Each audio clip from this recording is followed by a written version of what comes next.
तो बड़ी खबर, जम्मू कश्मीर में आतंकियों ने एक बार फिर गैर कश्मीरियों की हत्या की है। बीती रात यूपी के कन्नौज के रहने वाले 2 मजदूरों पर हैंड ग्रेनेड से हमला किया। बीती रात किए गए इस हमले के एक आरोपी को पकड़ लिया गया है। यह आरोपी लश्कर का आतंकी बताया जा रहा है। वहीं दूसरे आतंकी की तलाश में एक बड़ा सर्च ऑपरेशन इस वक्त चल रहा है। तो शोपियां इलाके में यह एक बड़ी घटना को आतंकियों ने अंजाम दिया है, जहां 2 गैर कश्मीरी लोगों को निशाना बनाया है। जम्मू कश्मीर के शोपियां से यह बड़ी खबर, जहां एक बार फिर से गैर कश्मीरी आतंकियों के निशाने पर है।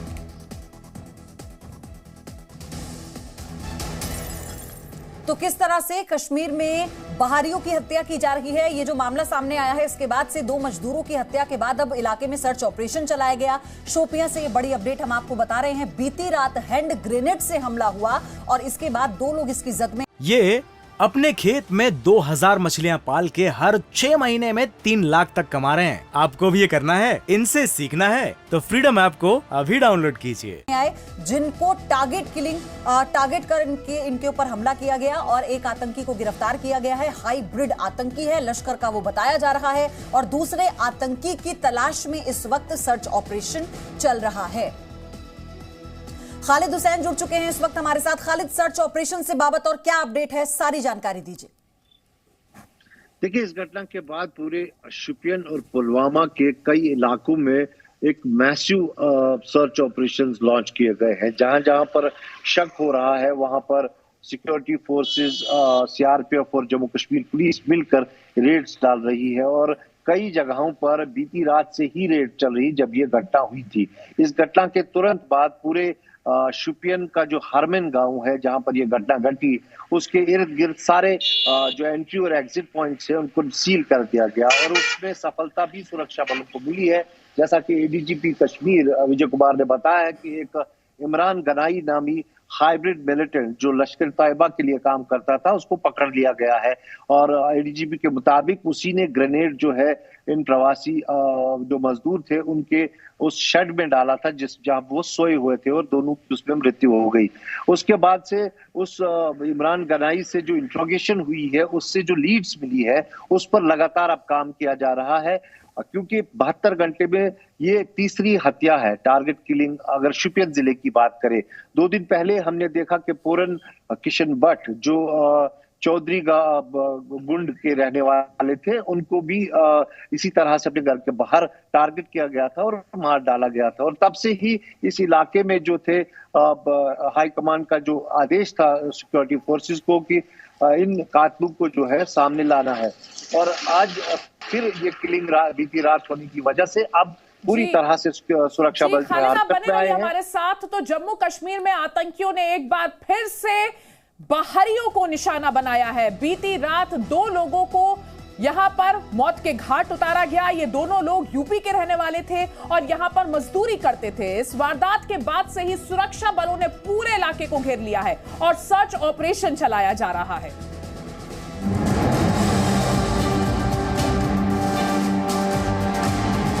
कश्मीर में फिर टारगेट किलिंग। शोपियां में 2 हत्या से सनसनी। सुरक्षा बलों ने चलाया सर्च ऑपरेशन। सिर्फ 3 दिन के अंदर दक्षिण कश्मीर में शोपियां में एक बार फिर आतंकियों ने टारगेट किलिंग को अंजाम दिया है। बीती रात करीब 12:30 बजे आतंकियों ने शोपियां में 2 लोगों पर हैंड ग्रेनेड से हमला किया। इन दोनों को शोपियां के जिला अस्पताल ले जाया गया, लेकिन दोनों की मौत हो चुकी थी। मारे गए दोनों लोग उत्तर प्रदेश के बताए जा रहे हैं। ये लोग शोपियां में मजदूरी का काम करते थे। मृतकों की पहचान मोनीश कुमार और राम सागर के रूप में हुई है। हैंड ग्रेनेड से हमला करने वाले लश्कर के एक हाइब्रिड आतंकी इमरान बशीर को गिरफ्तार कर लिया गया है, जबकि दूसरे आतंकी की तलाश की जा रही है। खास बात यह है कि आज ही जम्मू कश्मीर के उप राज्यपाल मनोज सिन्हा को शोपियां का दौरा करना था, लेकिन इसके ठीक पहले आतंकियों ने जम्मू कश्मीर से बाहर के 2 लोगों की हत्या कर सुरक्षा एजेंसियों को चुनौती दे डाली है। शोपियां जिले में ही आतंकियों ने 15 अक्टूबर को एक कश्मीरी पंडित की हत्या कर दी थी। बीते शनिवार को आतंकियों ने कश्मीरी पंडित पूरन कृष्ण भट्ट की हत्या की थी। घाटी में टारगेट किलिंग की हत्या के बाद लोगों में गुस्सा है। साल 2022 में कश्मीर में आतंकी टारगेट किलिंग के नाम पर कम से कम 26 लोगों की हत्या कर चुके हैं। इनमें से कई कश्मीरी पंडित हैं, तो कई जम्मू कश्मीर में दूसरे राज्यों से आए लोग हैं। एक तरफ जम्मू कश्मीर में टारगेट किलिंग के आंकड़े बढ़ रहे हैं, तो दूसरी तरफ यहाँ के नेताओं की सियासत जारी है। फारूक अब्दुल्ला ने कल ही टारगेट किलिंग को इंसाफ से जोड़ दिया। ये कभी बंद नहीं होगा, जब तक इंसाफ नहीं होगा कभी बंद नहीं होगा। और इसको बंद करने के लिए जितनी भी शोर करते हैं कि कहते हैं कि जहाँ बहुत सब कहते थे पहले 370 से हो रहा, आज तो 370 नहीं है, मेरी क्यों मृत्यु हो रही है, इसके जिम्मेदार कौन है? वहीं जम्मू कश्मीर बीजेपी के अध्यक्ष रविंद्र रैना ने फारूक अब्दुल्ला को उनके बयान के लिए आड़े हाथों लिया। डॉक्टर फारूक अब्दुल्ला साहब, वो मंजर जब घरों से निकलना कश्मीर में मुश्किल होता था, उसको भूल गए हैं। शायद डॉक्टर फारूक अब्दुल्ला साहब भूल गए हैं कश्मीर की सड़कों पर होने वाली पत्थरबाजी, हर रोज कश्मीर में बम, बंदूक, पिस्तौल, गोलियों के शोर। जम्मू कश्मीर में कथित इंसाफ की मांग के बीच आतंकी बेगुनाह लोगों की हत्या कर रहे हैं। इस बात से भी इनकार नहीं किया जा सकता कि मारने वाले किसी के हितैषी नहीं हो सकते। खालिद हुसैन, जी मीडिया।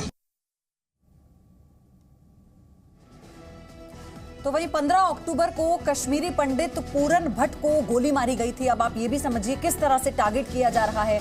और फिर शोपियां में एक बार फिर से ये हत्याकांड हुआ। निशाने पर कौन है? प्रवासी मजदूर। यूपी के 2 मजदूरों की हत्या, इससे पहले भी बिहार के मजदूर जिन्हें निशाना बनाया गया था। और अब एक बार फिर से घाटी में सर्च ऑपरेशन चलाया जा रहा है।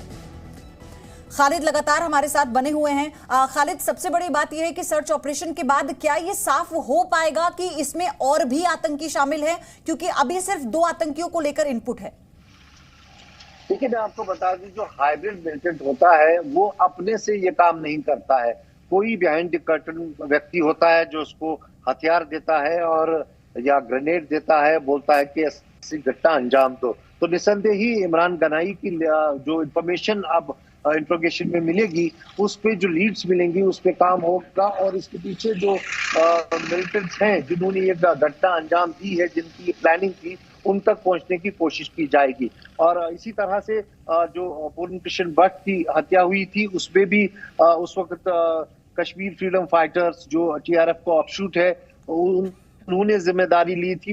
उन लीड्स पर भी काम किया जा रहा है। तो शोपियां जिले की अगर हम बात करें तो यहाँ इनपुट्स पहले से हैं कि यहाँ काफी संख्या में मिलिटेंट जो है मौजूद हैं, और जिनमें कुछ विदेशी मिलिटेंट भी हैं जो यहाँ पर हाइब्रिड मिलिटेंट्स को यूज करते हैं।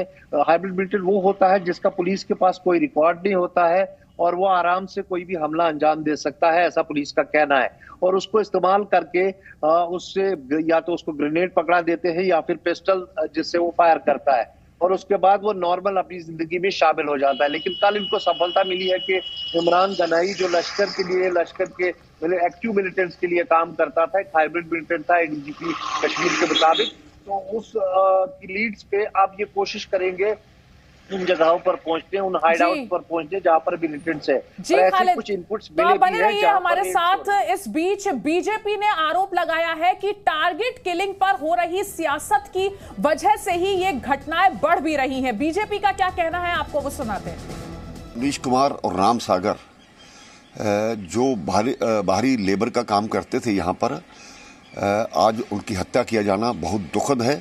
जिस प्रकार से हमारे लीडर्स जो कश्मीर में बैठे हैं, उनकी जो स्टेटमेंट्स आती हैं, उसके आधार पर भी इस चीज़ को अंजाम में लाया जाता है। ये गलत है। ऐसी स्टेटमेंट देना बंद करें, पाकिस्तान की वकालत करना बंद करें। ये अपने खेत में 2000 मछलियां पाल के हर 6 महीने में 3 लाख तक कमा रहे हैं। आपको भी ये करना है, इनसे सीखना है तो फ्रीडम ऐप को अभी डाउनलोड कीजिए।